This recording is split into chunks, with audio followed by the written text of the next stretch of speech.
Cando pensamos nas artesanías ancestrais galegas, sempre pensamos na cerámica, pensamos nos canteiros, pero nunca están os artesáns de instrumentos. Cando a música, despois do idioma, é a grande obra colectiva de todas as culturas, non?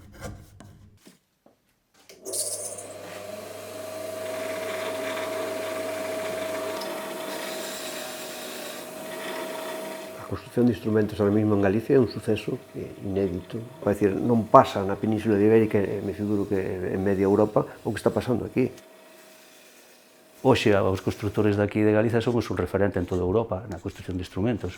E, evidentemente, ter unha cita anual ineludible para iso, para min é clave.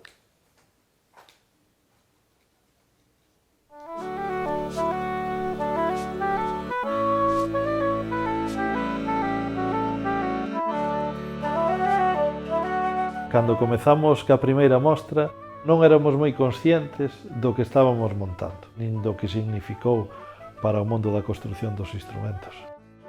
Creouse unha dinámica entre obradoiros máis de gremio e de colectivo que de competencia.